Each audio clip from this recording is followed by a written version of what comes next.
இந்த ஊர்ல உள்ள ஃபாரினர்ஸ் எல்லாரும் அடிச்சு விரட்டுறாங்க. அதுல இவங்களும் ஒரு ஃபேமிலி, ஹஸ்பண்ட் அண்ட் ஒய்ஃப். இவங்களுக்கு 2 பெண் குழந்தைங்க இருக்காங்க. இந்த ஊர் மக்கள் இந்த ஊர்ல உள்ள ஃபாரினர்ஸ் சுட்டுட்டு இருக்கும் போது இந்த ஃபேமிலி ஒரு மொட்டை மாடியில வந்து மாட்டிக்கிறாங்க. இவங்க அந்த மாடியில இருந்து தப்பிச்சாதான் அவங்கள்ட்ட இருந்து உயிர் பிழைக்க முடியும். அதனால இவரு அந்த சின்ன பிள்ளைங்களோட அம்மாவை அந்த பக்கத்து பில்டிங்க்கு தாவ சொல்றாரு. அந்த அம்மா அழுதுகிட்டே டைம் ட்ரை பண்றப்ப கால் ஸ்லிப் ஆகி கீழே விழுற மாதிரி போயிடுறாங்க. அந்த மாடிக்கு நம்ம தாவுனாதான் நம்ம தப்பிக்க முடியும்னு அவங்க ஹஸ்பண்டும் எவ்வளவோ சொல்றாரு.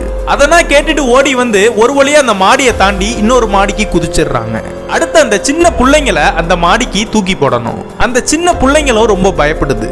இவனுங்களும் பாதி தூரம் கொன்னுகிட்டே வரானுங்க. இந்த சின்ன புள்ளைய மாடியில இருந்து தூக்கி போடுறாரு. அந்த அம்மாவும் கேட்ச் பண்ணி புடிச்சிடுறாங்க. அடுத்து இந்த பெரிய பெண் குழந்தைய அந்த மாடிக்கு தூக்கி போடணும். அந்த குழந்தை பயந்துகிட்டு ஓட ஆரம்பிக்குது. இவங்க அப்பா அந்த பொண்ணை தூக்கி போடுறப்ப அந்த பொண்ணு பயந்துகிட்டு கீழே விழுற மாதிரி போயிருது. ஒரு வழியா அந்த பொண்ணை காப்பாத்தி மேல இழுத்து அவங்க அப்பா இந்த பொண்ணுட்ட உட்கார வச்சு, இந்த மாடியை நம்ம தாண்டி போலனா அவங்கள்ட்ட மாட்டி நம்ம செத்துருவோம், கொஞ்சம் பயப்படாம அந்த மாடியை நீ தாண்டுன்னு சொல்றாரு. இவர் அந்த பொண்ணுக்கு பெல்டனா வச்சு கையில கட்டி தூக்கி போடுறாரு. இந்த பொண்ணு ஒரு வழியா மாடியை தாண்டிடுறா. இப்ப இவரும் ஓடி வந்து அந்த மாடியை தாண்டிடுறாரு. அடுத்து உங்களுக்கு என்ன ஆச்சுன்னு தெரியணும்னா பார்ட் 2 வேணும்னு கமெண்ட் பண்ணுங்க.